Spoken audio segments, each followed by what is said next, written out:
Good morning, everyone. Thanks for joining us for the Thursday, February 15th, 2024 Parks and Community Services Committee meeting. I'd like to call the meeting to order. First on the agenda is public comment. Is there any public comment today? Move the minutes. Oh, my gosh. Thank you. Oh, it's okay. Go ahead. No? Okay. So let's do the minutes first. Thank you, Kirk. Does everybody have a chance to look at the minutes? I did, and the only thing I'm wondering, there was no mention of our discussion about the evacuation sign that was moved over at Whale Park. We discussed that, how they took it out of the flower box and moved it behind, and there was some discussion about that, so I wasn't sure if that was just an oversight, or if there was a reason that wasn't included in the minutes. Photo, right? I thought. I think it was. No, that was part, that was, It was under our report, monthly state of the parks report. yeah, AJ mentioned it and that led to a little discussion. but I think we're gonna have a meeting regarding that placement of that sign at some point, so, but I just wanted to make a comment that that was not included in the minutes, and then just. Would you like to add, would you like to have it added in that there was a discussion Well, it about? sounds like it should be, because it's something that's ongoing, and that it should be in the minutes that still I think in. it was put in this, state parks, but I'll make sure. Yeah, I didn't see it there either, but anyway, that would be the only amendment that I would make at this time. Okay, are there any others? Mm. Okay, would somebody like to make a motion? The motion to the amended minutes, January. Okay, thanks, Tom. Any discussion? All in favor? Aye. Aye. Thank you. Okay, now we have public comment.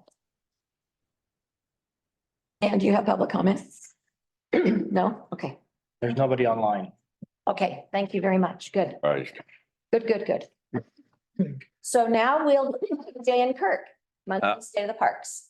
Okay, this is a report about last month's activities. Start off with quite a bit of storm cleanup from the ice storm. We made, I don't know, 15 piles of debris all over town. Then we worked with Joe Birch to use his chipper, so it worked out pretty well. We did the annual rose garden down by the tennis court. We pruned the pruned and weed the roses. It takes about 2 days. It's a tedious task. I think it was AJ's first time, so those are all done. We've ordered the flower baskets for this spring. We built a retaining wall to finish off the kind of to prepare for the landscaping around the remodeled Sayusla pump station down there at Sayusla. They got, I think the fence is down now, but Yeah. it's pretty much done. And so we're gonna decorate it a bit but we need to put in a Manor Stone retaining wall. So AJ led the way on that. It came out pretty nice. Tomorrow, we're gonna meet with a representative from Landscape Structures. That's where we buy our playground equipment to look at. We have some money to replace. We're gonna determine which few components might want to be replaced this year as an ongoing preventative thing before they just break. We've replaced some things over the years, and it's time to do some more. The oldest one downtown is 2006, so. But they're still doing really well. They're quality equipment. We're just looking to use an expert to come with us and pick out a few things to fix. Continued tree pruning citywide, a lot of the ornamental cherries and all the parking lots. AJ's been working on those pretty good. All of our mowers are up at Clatsop County Lawn and Tractor getting the annual service, and they might be back as soon as tomorrow. And this morning, we just went and tuned up the pickleball nets again. They're okay. We're gonna order 4 new ones, same ones as last year. We have the green light to do that. So we haven't ordered them yet, but they'll be here, by spring. So that's it. Yeah. Oh, You have everything pretty much. Thank you. Wonderful. You guys do such great work. Thank you so much. any questions? No? Okay. No questions? I have actually a comment. You know, we've been doing our monthly cleanup in the trails and spruce forest. And one of the things we've been taking out when we find it is holly. Is there a way for us to remove all the holly in this town? I mean, it just, there's a one across the street and there's so many berries on the ground, it's gonna just be a forest. So is there such a thing as a rubbish tree that we don't? I mean, I hate to be against a tree, but that is. Well, I agree with you, but it's, encourage private property owners to not let holly grow on their property. Yeah, but what about on city properties? Could that be just something? Well, we kill them whenever, we can't dedicate a whole year to killing all the but we don't have any love for them. We kill them. Yeah, okay. Just Time management. today by the skate park. Time management. Yeah, okay, They're just so invasive, you can cut it down to the ground and it'll sprout I know, there, so it's I know. They really, not like a pine tree where. yeah, they come cut it back. down and it's They come back bigger and better, so it's kind of, it's tough, but I know. cut the babies. Well, you want to pull them up when they're this tall, but Yeah. watch out for your back, trust me. And I just wanted to mention that because I know we love trees and I love trees, but those trees are not my friend. no, Yeah, Well, I I- try not to let them get big whenever we see yeah, them. and I had a way to help prevent them from coming back, but I can't mention it. I know what it is. Thank you. Anyway, Yeah, thanks. Anything else? All right, wonderful, thank you. Next is the right-of-way tree removals. Have any questions about those? Well, I'm wondering why we're removing trees in the spruce reserve for safety reasons. Is that, Yeah, these trees are just adjacent to a property owner. right? But I mean, is the plan to go into the preserve and look for trees that have a potential for failure and take them out before they? This was brought to my attention by the adjacent property owner. My staff just walking out there and picking out trees. Adjacent property owner called and was concerned about the trees, especially in windy conditions, that they could possibly fall on his house if we had an east wind. Okay. So Well, but typically, we're not going into the preserve looking for trees to cut down. The evaluation involves a target, like when you evaluate a tree, you determine how dangerous it is. What could it hit if it falls? So in the spruce reserve, the target is very minimal. I mean, let them fall. It's good for the forest. Right? But if they're gonna fall into a house, it's. we're not removing. Tried to find those trees and I guess I just was not able to locate them. Start walking down the trail on Monroe there, Yeah. right there, and then Yeah. right when you get past the homes there, just look to your left, you'll see some dots over there. Yeah. And we're not removing the trees, we're gonna lay them down in a safe manner. And then we're gonna be planting several cedars in that location. Okay. Because you'll notice there's the parking lot trees that we have to remove. He's not recommending planting back trees. We're gonna let the hedges grow and kind of interconnect in those areas. We're gonna plant more than we should be planting out there in the spruce reserve just to kind of spread the cedar population out there a little bit. good. Well, I'm just trying to keep from people coming to the city saying that tree way over there could Mhm. potentially fall on my house. And before you know it, we've cut 100 trees out of the preserve. So I didn't know if I understand. that stricter requirements and guidelines that would prevent a bunch of trees getting cut out. I had a request from a gentleman at the end of Monroe Street that walks out in the reserve about a tree that's leaning over significantly. It doesn't have any root intrusion yet, but it's leaning up right against another big tree and both trees are healthy. And I had Jeff look at it and just give me his opinion. And there's no trails around it, so we're just gonna leave it alone. So we're not just removing everything. It's the potential danger that could come if the tree fell. That's Which is any tree in the forest, I suppose.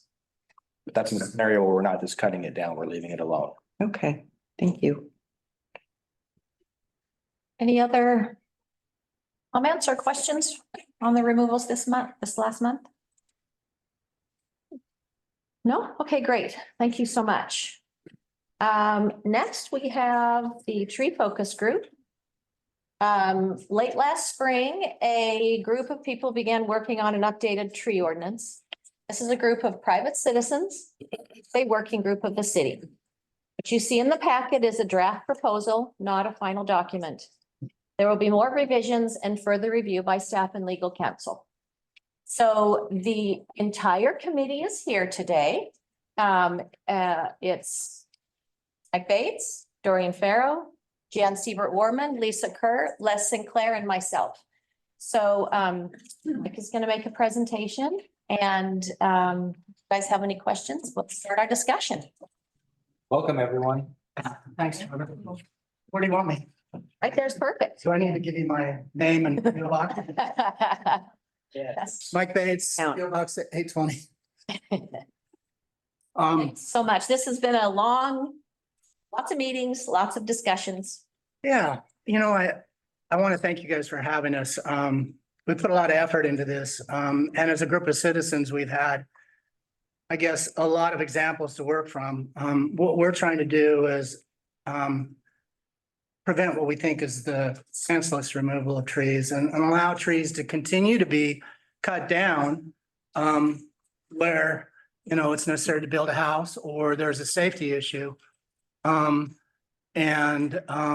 With the provision that they need to be replaced.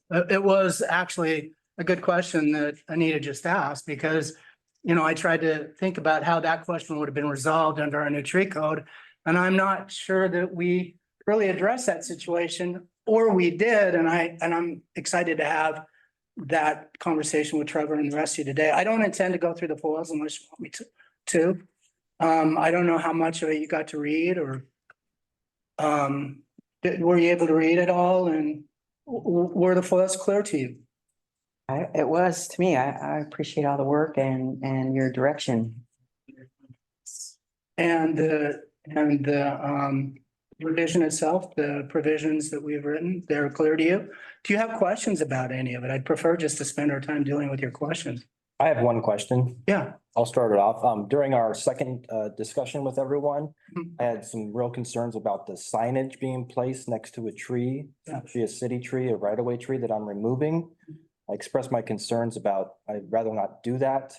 That led into the discussion about the flagging and the paint color for the trees. Mhm. So if I could have the signage removed for right-of-way trees. I think we remove We it? did remove it, and I don't know why it showed up again, but it's back in there. Yeah, well, the intention was to take it out, not to take Because it. because we were told. Ignoring you. I want you to feel at home. Hey, none of that, none of that. People take them off the trees, you know, they rip them off the trees and just leave them on the ground, and it ends up just being a big hassle for staff to have to go Correct. pick them up, so we figured It was removed. It it was made more removed. sense. Yeah. Yeah. I don't know, Les, if it's still in there, let's take it out. Yeah, so I'm looking at it, and so that's notice of all applications, and the way I see it reading in the packet is each tree proposed to be removed shall be marked in a manner visible from the nearest street. It doesn't specify how it's marked. I think what we're planning on is the paint Right. dot that's being used. Then I'm good. Okay, good. It doesn't require a sign, and that wasn't our intent. Great. Actually, Trevor, I have to say, we've used the example of right-of-way trees to structure our notice provisions. So our intent is to adopt that code in the draft. I think we do a really good job at tree removals. I do too. West height. 4.5 feet, 4.5. I'm not removing trees to build a massive structure. Diameter, yeah. Different Yeah. Scenario, I'm removing trees for safety issues or utility. Pretty big tree. Right. I think actually our intent was not to address right-of-ways at all. Yeah. Yeah, because I think we got a good thing going. Yes.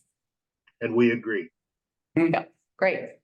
And the one thing I wanted to mention too is, and the draft was in a state of being able to share. We did meet with quite a few different staff. So we met with Trevor and Karen and Steve and Robert. We also met with the police chief and enforcement officer. We met with the finance director, Lori. And also this information has gone to legal counsel. So there'll be more revisions, but we tried to cover all the bases of people to talk to that would have really relevant and necessary information. Revisions do you foresee after talking with We're struggling with perhaps a couple provisions, trying to make them clear and objective. It all around significant trees. It's a legal objection. And I'm not sure it's an objection. We just got the comments today and it looks like, to me, we can work with them. So I'm hoping when we meet next, that we can resolve those. A lot of it is semantics. Yeah. That our land use attorney was a little concerned that everything is, especially when it comes to a tree removal and housing. We have very clear and objective standards. He said he felt it was more of a semantics, use of other words to make it clear and objective, and I think we'll be able to do that.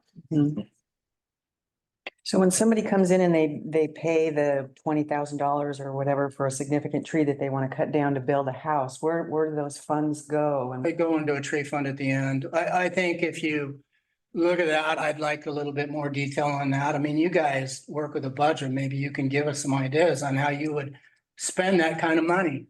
And I wouldn't want it to go to right-of-way trees. I want it to go to necessarily open land acquisition or acquisitions, replacing trees anywhere that we have space.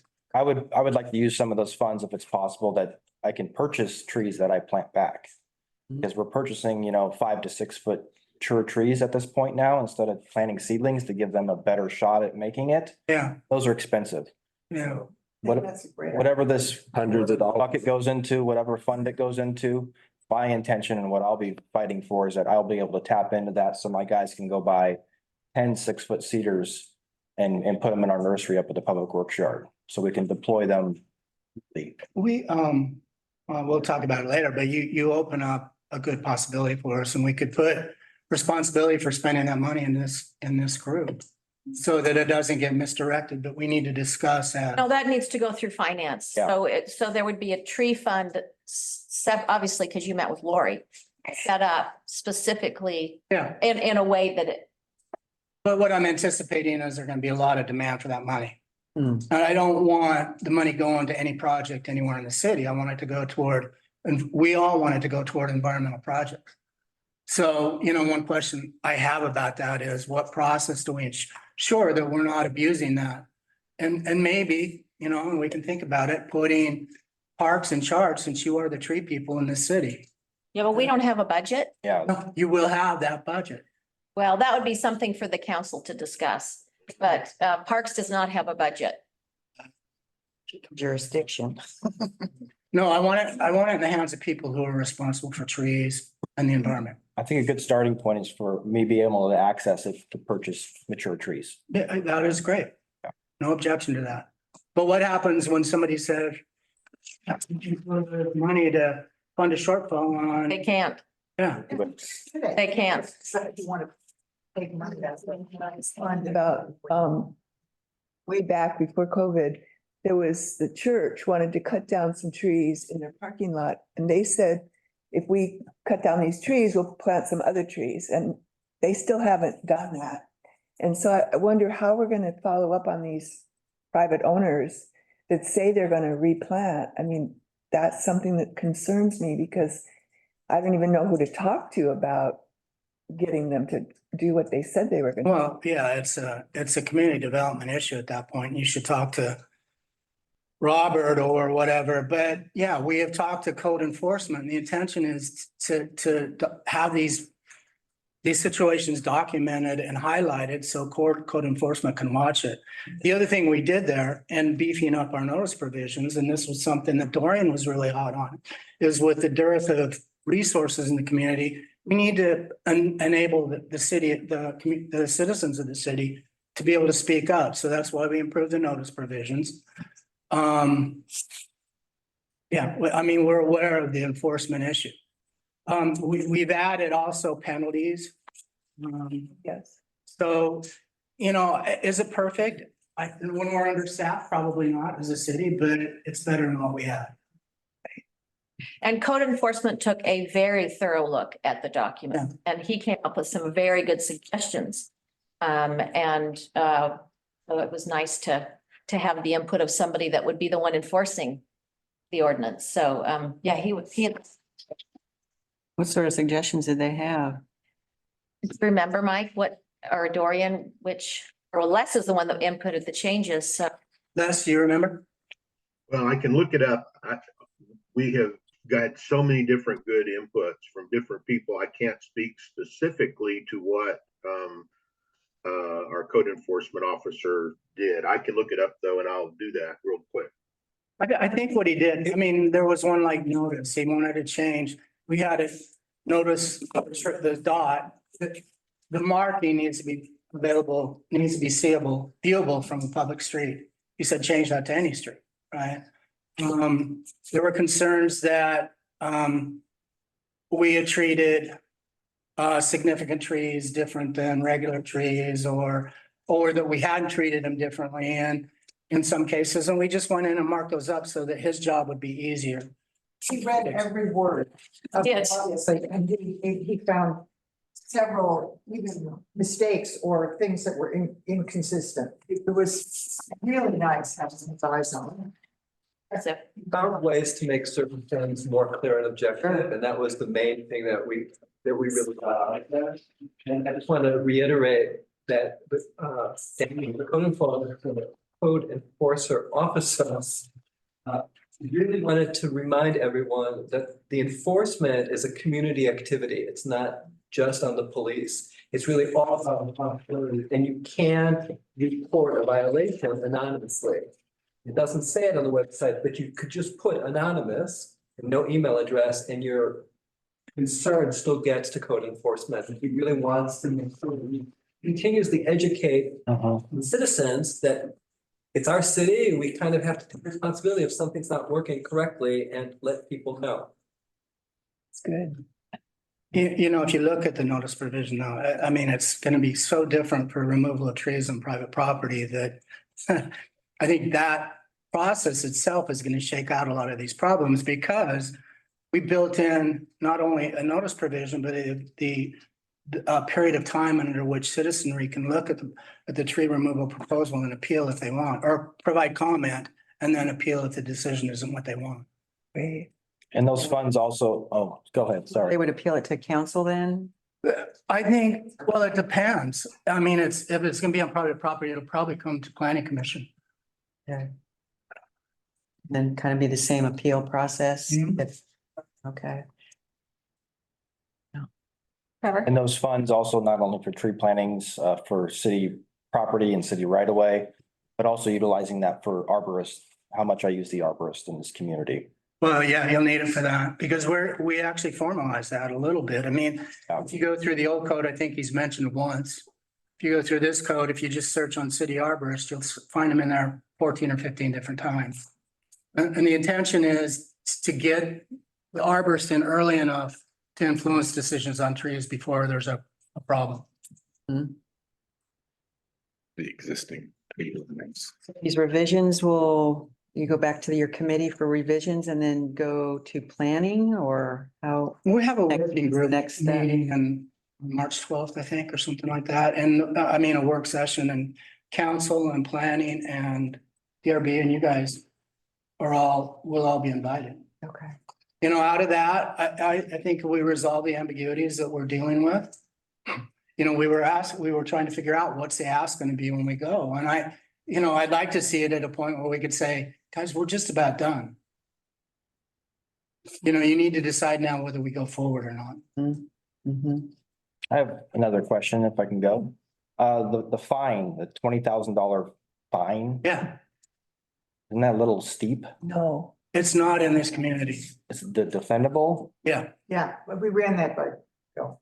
It's only thing, if it was cruel and unusual punishment, that would be the only prohibition against such a large fine. But a lot of communities and other jurisdictions do have fines that are that large. I just made me think back of the fireworks fine when we started. I know. It just sounds like a Expensive. lot. And then we had to adjust it because we lost the judge because of it. And I'm just kind of curious if this is gonna be the same scenario. I hope not. We have a great judge right now. I don't think he would quit because he didn't like the fines. I think he'd follow our laws. That's all I got. I mean, And we looked at a lot of other jurisdictions and some were small and some were huge. And so this was, you guys want to speak to that, Andy? Well, yeah, you know, I don't, Lisa, you want to speak? Well, yes, because for example, there is a property on the ocean front in the downtown area who offered their neighbor $20,000 to cut down their trees to enhance their view. Yeah. $20,000 for most of us in this room is a lot of money. Yeah. For somebody building an oceanfront house for 5 mil, Don't change. So, yeah, it is chump change. And so it is not, and I mean, just follow the rules. Don't cut down a significant tree, without going through the process. Kevin, I just want to point out also that when we did the analysis of different cities that had some similarity to us, what we're proposing in here is at the top 75%, but there were plenty of municipalities and other locations that had fines way higher than this. They were all in California, but still way, way higher. Okay. And we actually just, I don't know how many revisions everyone has seen, but we actually adjusted it down a little bit to be a little more conscientious of what it's gonna look like. Yeah, I'm just bringing it up. It stood out when I was reading and Be discussed, for sure, because it's big. Shocking at first, but then when you put it in the bigger picture, it's not. Mhm. The last point I want to make on this is that in our conversation, we have absolutely no authority, but we did talk about the fact that maybe the city should look at their fines and see if the fines need to be adjusted for, Inflation. 2024. Some of our fines are not, the amount isn't very deterrent. Karen's got her hand up. Great. Go ahead, Karen. Go ahead, Karen. Just had to unmute myself. I just wanted to touch on your budget concerns and let you know what my plan would be at this point, seeing the draft, is broach this subject with the budget committee and council when we go for our budget discussion. And I would propose that we establish a new GL number for this category. That makes it easy for us to track the money that's coming in as a fine. And then the money going out should include our arborist expenses, which come out of our general fund, by the way. Those are not covered by any utility costs or any other costs. That comes out of our general fund. So this money should go towards that, not completely, obviously, but it should go towards that as well as tree planting, so that we can track exactly how it's going back into nurturing this effort we're trying to accomplish with this ordinance change. So hopefully the team would support me on that. That's something I will propose and see what the budget committee and council feels about it. But we most certainly should track it both ways, what's coming in as fines and what we're spending those dollars on. That was Lori's intention. Yeah. Yeah. Thank you, Karen. We would. I mean, I don't want it all to be used by the city for replacing right-of-way trees, right? There's gonna be a lot of stuff, hopefully, that we can do with the money. And our vision wasn't so much taking care of existing expenses, which I don't disagree with, but looking ahead and trying to build our canopy. And that might take a number of forms, Karen. I mean, it's gonna be, if there's a nice wetland out there that we can preserve by buying it, we should think about that.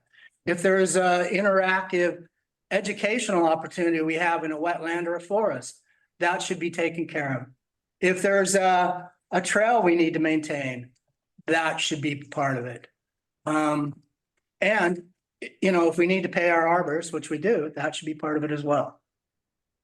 Well, we do need to pay our arborist, and we spend a tremendous amount of money through our arborist to make sure that we are staying true to what our ordinances are and that we're only removing trees that are absolutely necessary. And he also helps guide us when we're replanting trees on what type of species and where we're doing it to ensure their long-term survivability and no competition with what may be underground or around. We have trail funds, so I don't agree with this money being used for trails. I think it should be used specifically towards tree planting and the care and review of trees, period. But you can mention that to council and they get to make the final call, not me, but that would be what I would propose if these dollars go for.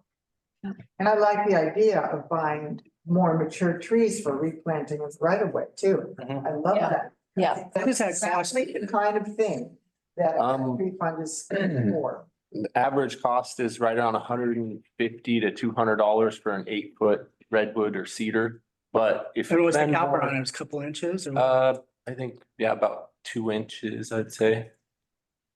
Well, keep that in mind because I underestimated. I got online and looked at a Western hemlock and found it for $55, but I don't know. Mhm. If reality is that it costs a hell of a lot more to buy one than that. So that number, by the way, that Well, I it's- provided as an example. And it's considered, depending on the size, you can, Can be this size. Yeah. No, it was probably 4 feet, 5 feet and it had a 2-inch caliper, yeah. yeah, we can get ones that are 10 to 12 feet tall, which would be considered more expensive, but if you can afford it with this budget, they'd have a lot better chance of surviving and Cool. taking up space. How about running an inventory of trees in our country, in our community? How do you feel about that? There are programs now that allow us to inventory trees. I mean, one of the things with these replacement trees is we're putting an obligation on the property owner to maintain them for 5 years. And that would require us to have the ability to go in and check them, which means, maybe spending money on doing an inventory so that we can just put those trees in the inventory and anybody who wants to see them can look. I mean, there's a lot of things we can spend money on Sure. that are Get people to worthwhile. donate trees. And I think once we have these larger fines, we're gonna find that people are a little bit more compliant with the. Or somebody probably won't be raking in the dough like they Yeah, think. let's not spend the money before we have it. Let's All right. trees. Well, It's like there's never a fine. Yeah. Exactly. That's your goal. Exactly.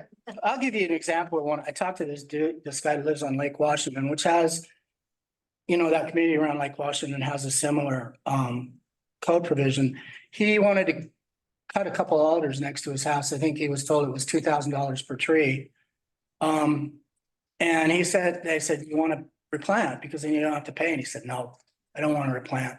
Again, I think it's going to depend on who the person is and hopefully we won't have to get any money, but I'm guessing we are going to charge people.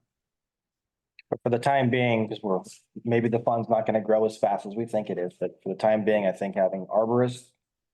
That I could use it for arborist reviews and also tree plantings. I think it's a good starting point now. I agree. To $200,000, hopefully not. Then the discussion can happen for other means for that. That was the intention. That's exactly the intention. Okay, Great. Other questions? So, I just want to end that last foil I sent out of I don't know if you guys were able to click on it because it was in PDF, but that was actually an eagle feeding in that tree. I took that on my deck. It's not my tree. It belongs to somebody else, but I get shade from that tree. It breaks the wind. I get exposed to nature. So the money itself is going to be small in comparison to what we lose. The intention is to preserve trees, as we've said, not to get money. The funny thing is about that tree too, I looked in our aerial photos, it's been there since 1933. Actually, the last clear cut didn't hear it, so my guess is it's probably close to old growth, and that's what we're talking about. We'll never reimburse the city for these trees. What we can do is come close and hopefully over time build our canopy, and that's what we want to do. Great. Well said. Thank you. Thank you so much. thank you. Thank you. Thank you. Did I take it from you that you're all supportive with the exception of maybe figuring out the trees? I'm supportive. Karen, are you okay with it, with the exception of clarifying the budget? I'm sorry, I did not hear that. Are you okay with where we are with the exception of making sure the budget, we set up the budget properly so that Public Works can use it? Yeah, I mean, the budget isn't up to us. It's up to the budget committee and council, and we make our recommendations on what we'd like to see. So I don't get to make that call myself either. So collectively, if you're good with what I said, I'd go forward with. The rest of it, really, to me, the last call is our legal counsel, make sure it's enforceable. Because we really don't get anywhere if we have a ordinance that we really can't stand behind. And Trevor's point about the fireworks, unfortunately, is a good example. It was hard to get our judge to stand behind that when somebody got cited with a ticket. So as long as we know that we've got the legal support behind this, I'd say you guys have done a pretty good job. Mhm. Great, thank you. Thanks. All right, thank you so much. Thank you. You So look for a meeting notice, March 12th. say March what? March, there will be a work session March 12th with everybody. And the committee is going to meet again through the questions from legal counsel. Yeah. And to consider the comments we received today. Thank you. Thank you. Ew. Okay, next is community grants. I know Sherry, you said you had a conflict on one of our dates. Yes, look like I got the room set up for all the meetings except for a problem on May 23rd. Looks like all of our rooms are taken. I did look at the schedule and it looked like, and I'll double check here and make sure I have the calendar, the 22nd, 24th and 30th are all available at 9 o'clock. At the same time, if you guys wanted to take a look at your calendars and see if that would work. I'm fine with either of those. Me too. I'd say the earlier one, but I would suggest an earlier one because you guys have a tight scheduling. Okay, so 9 o'clock on the 22nd. Make sure.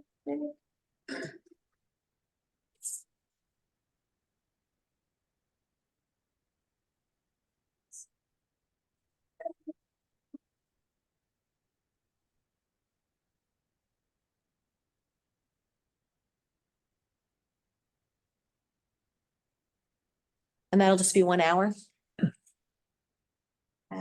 Yeah.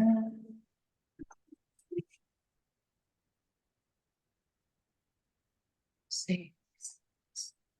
I already put a hold on it. So Okay, okay, great. You know, room on all those. So I'll make sure.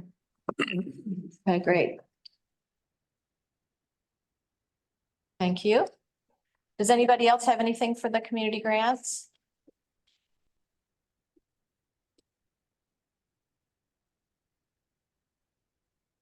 No? Okay. So it's going to be going out soon then. You're going to be posting the notices soon and. Yeah, Yep. pretty quick. And so we begin does Les have everything he needs for marketing and information? for 12 days. Yeah, Yeah, I will do that in just a sec. okay. Okay, so if you guys all okay with everything else for community grants? Perfect. Okay, next is heritage trees.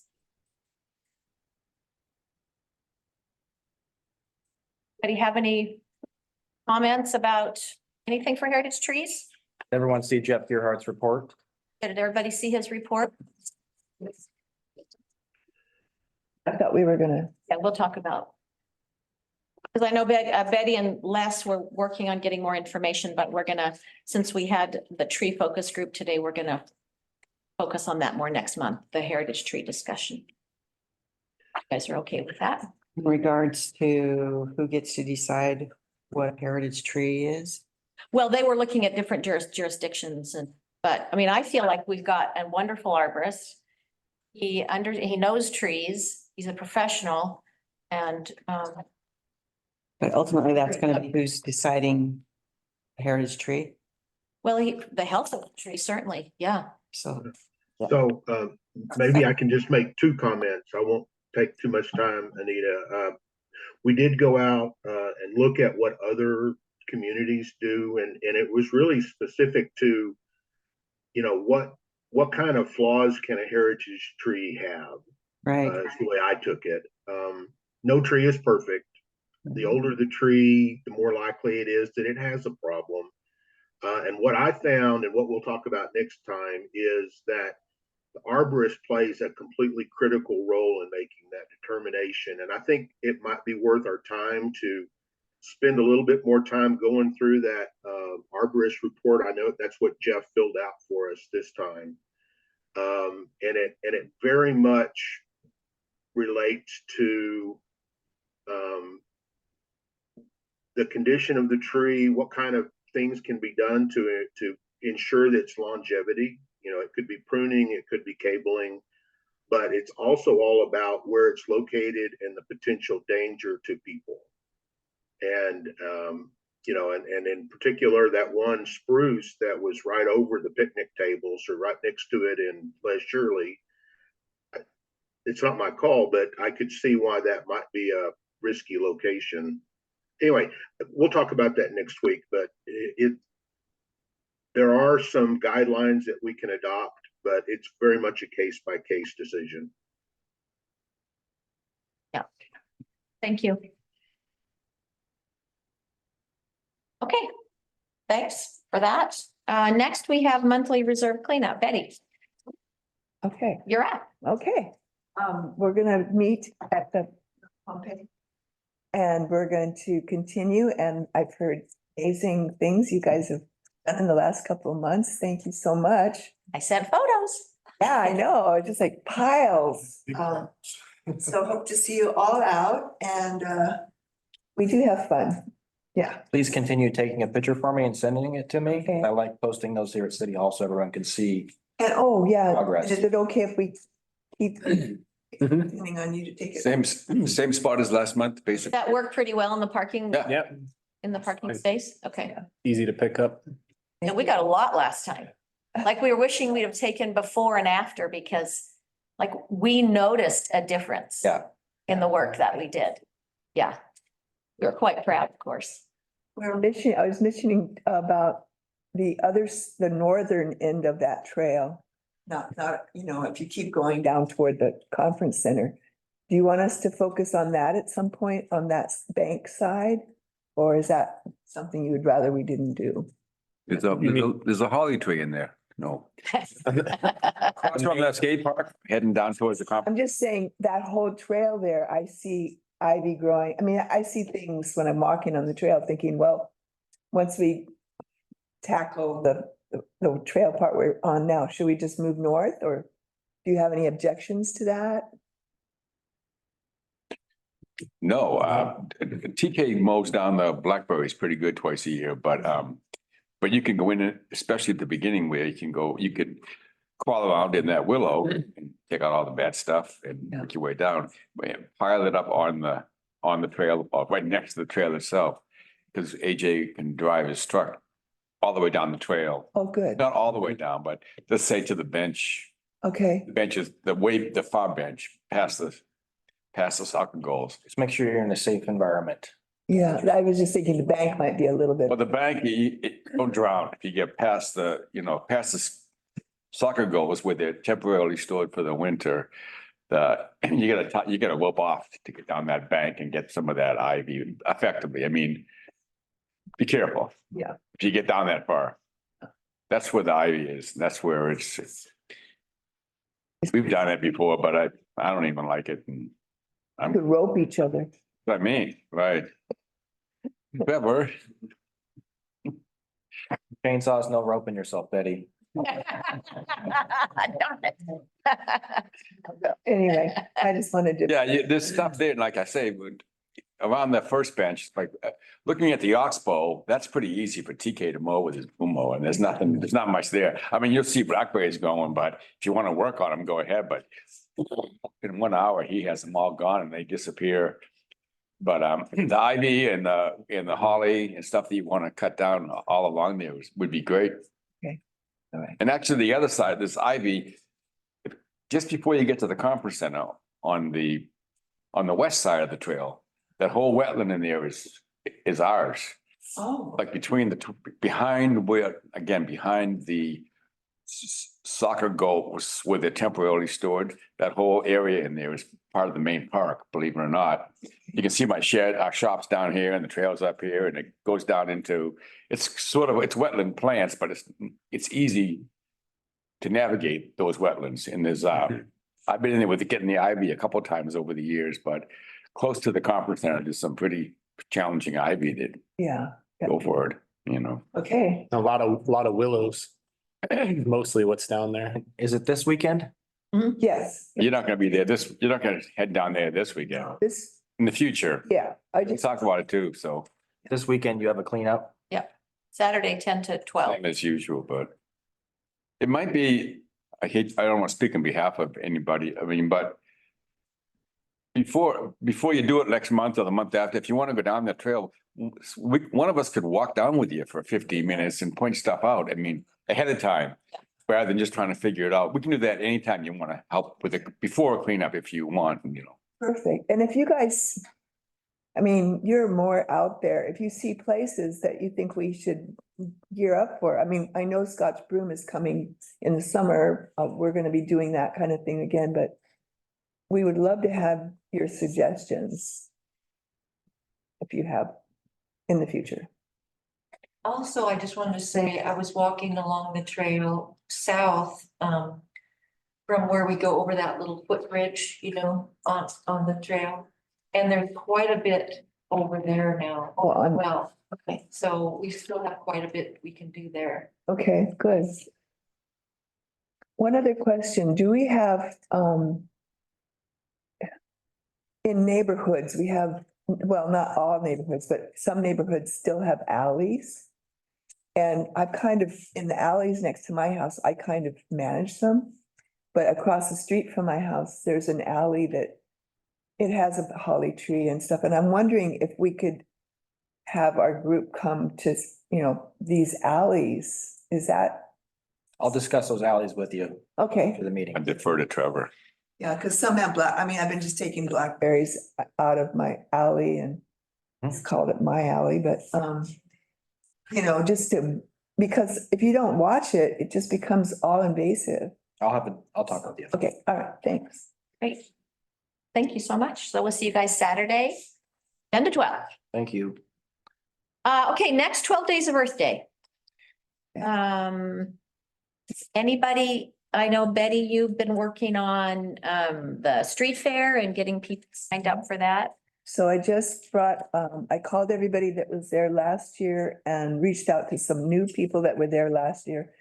And got that list and took it to Sherry the other day. So she's going to be sending out our formal invitations. Okay. If anybody has ideas of things they want to see at the street fair, I would like to expand it into more hands-on activities. So I wanted to do like a composting demonstration there, more than just talk about it, but you know, have it there. In the past, I would like to get a master gardener there, somebody that people can come and get information on how to become more sustainable. And then Les was mentioning plastic and ocean issues. And this week we had a beautiful whale get trapped in a, crab trap. So I would love it if we could make a booth that would have the things that are actually happening to our animals, birds that are eating plastic, and just show people like thoughts. Anyway, I'd like to make it more hands-on this year. I Yes, wanted to just say that Bill Walden has offered to come to our little Friends of the Trees table, and he'll be giving a demo on planting trees. So I'm really Yeah. excited about that. that kind of thing. I want people to just not just walk by. I want them to get involved and, anyway, Joe Baldwin's also a master gardener okay, and he likes to talk, so you might want to wish him. okay. Yeah, the lady that came out last year, she runs the native plant nursery down in Nehalem. I can't remember her name right this second, but she'd like to come back, I'm sure. She She's said also she's a coming. master gardener. Yeah, Pardon? she said she's coming back. Good, because, that was actually a great addition and I hope that we can accommodate her again. The other thing is I have sent a note to an organization. It's an international organization called the Ocean Cleanup, asking if they've got any resources where they could either come in and talk to us as a presentation or man a booth. I haven't got an answer back yet, but if what they're doing is frankly spectacular. If you've never heard of it or you're interested, just Google the Ocean Cleanup and take a look at what they're doing. They're out in the middle of the Pacific gathering those huge swirling gyres of accumulated trash, and they're recovering thousands of pounds of stuff every time. Anyway, I'm hoping that I can get some information and that they'll take a part in it, but I don't know that yet. Great. Right? One question I have is for the 12 Days of Earth is the tree planting with the grade school kids that we always do. Barb's gonna schedule that. Okay, I just want to know the possible date for that. The location I'm gonna be using is the very south end of town where the cannon is. We're gonna use that knoll up there to plant some trees. Oh, great. We've done it in the past, but we're gonna utilize that area to allow the grade school kids to walk from the school to that site instead of getting in vehicles. Perfect. Okay? Great, yeah. Yeah, I'll get with Barb again about some dates for that. I encourage all counselors to come to that event. It's a fun time. I've never been. It's pretty fun. It's awesome. Best. Yeah. Best. It is. Dan's favorite day. Yes. Heard it out, the last one. Yeah. That's fun. All right, that's all I got on that. So right now I have on the schedule, April 10th, the Nature Talks with Friends of Haystack Rock. I have, Friends of Haystack Rock is working to get a film. I talked about it last month, and discussion on April 14th, which is Sunday from 1 to 3. The next thing I have on the schedule is April 18th, we have our meeting that morning, and then there's a talk at the History Center. The 19th is going to be the shred event. The 20th will be the parade and street fair. And then I know Betty's going to work on getting some classes set up. So I think next month we'll have a pretty good idea. The schedule is pretty well set. And then I know Les, you've been sending information to Sherry to get the word out. Yeah, if you haven't had a chance to look, Sherry has put my preliminary website, Oh, there's. I don't know what to call it, out there. There's It's- Birch. I think it might be Birch. Yeah, it's plenty, yeah, we got plenty of time to take a look at it and tweak it if you'd like to before it goes live. I think he hired Joe to climb in. So if you all have any other ideas of different events, yeah, throw them out there. Thank you. Did that answer your just- question? Yeah, thank you. So just for the new members, so I maintain a calendar, and I'll be fleshing it out with details, descriptions of what each event is supposed to entail, and that'll be I'll be building that as we go along. But just to forewarn you, I'll be asking for contacts, phone numbers, brief descriptions of what's going to be happening. And we'll keep that all live out on the website. That's going to be our primary communication tool. Great. Thank you. And thank you, Sherry, for working on all that. Yeah. Okay, anybody have anything else for 12 days? All righty. Then last is good of the order. Does anybody have anything for good of the order? I do, but does anybody else? You go first. Okay. So let me just pull this up. So the city has been awarded a $5,000 grant to address any potential recreational immunity issues that may come up, as have been seen in other cities. We can use it for trail improvements, improved signage, etc. And the Parks Committee has been asked to develop a plan. Next month, I would like to make a site visit to a few potential signage sites. The work needs to be completed by May 15th of this year, so we can't delay. I'm going to give you a brief history. A woman in Newport, Oregon was walking her dogs with a friend along the ocean to Agate Beach. When she reached a wooden bridge on the trail, she slipped and fell and broke her leg. She sued the city of Newport. The city's defense was recreational immunity, which is described in state law.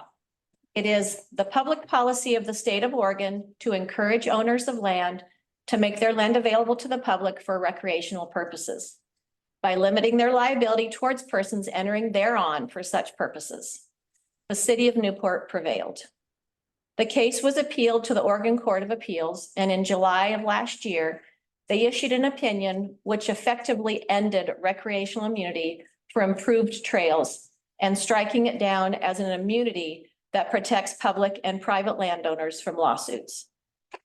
In October of 2023, the Oregon Supreme Court refused to hear an appeal.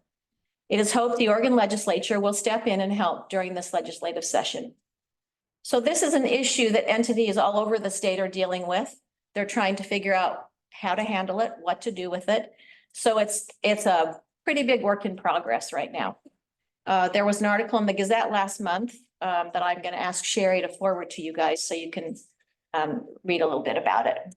So next month after our meeting, if you guys are all okay, we'll take a little site visit to a couple different sites. So. And I'm just gonna add on to that. Last week, we had Karen and myself, we attended the Public Works Director luncheon. We had it here at City Hall here, we had every Public Works Director from Tillamook to Astoria that attended. And this was one of the action items we spoke about was signage. What kind of signage, what kind of language are you guys what are you thinking about using in your community?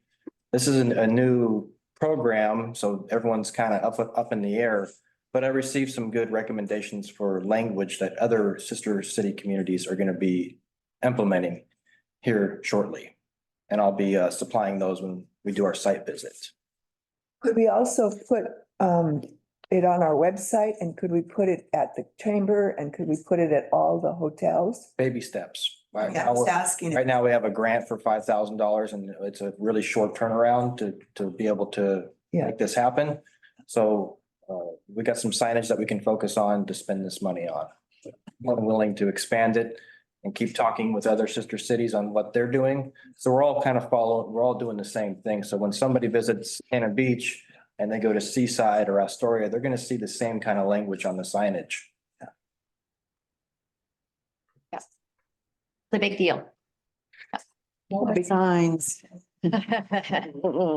What I'm proposing is up at the ECFR, we've talked about revamping the interpretive sign that we have up there. I think it's a good opportunity to revamp that interpretive sign and add some of this language that we need to add into it, but I'll make it a stop sign. Make it nice. What's the basic wording for? That's, Options and I'll bring those. Like use trail at your own risk? The one that the other sister cities are thinking about using right now is just the caution. Unmaintained trail may contain overhead hazards, erosion, uneven slippery surfaces, use at your own risk. It's kind of straight to the point and covers several different limits you could encounter.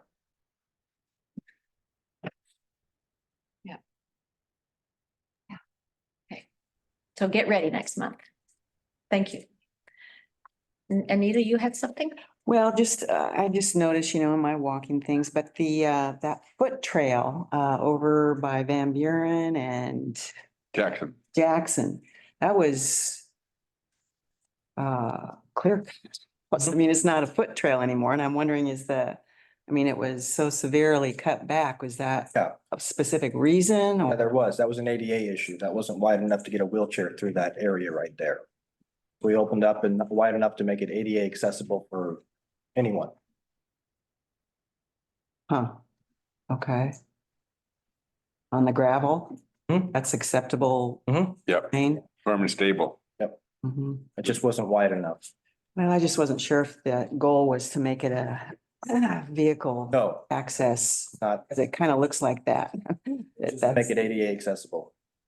Hmm. No vehicle, no. Was there somebody that complained about it? Is that? what- Received not a complaint, but a suggestion. And it made sense when I went out and looked at it. I'm like, yeah, this has the right percentage slope to make it ADA accessible. All we got to do is make it wide enough for a wheelchair or an apparatus to get through. Not a vehicle, though. So it's right away, urban street right away, so we could do a vehicle if we wanted to. But we're not doing a vehicle. It's just ADA. Okay, thank you. Yep. Anything else for good of the order? All right, thank you so much. Everyone. And don't forget to take Cookie.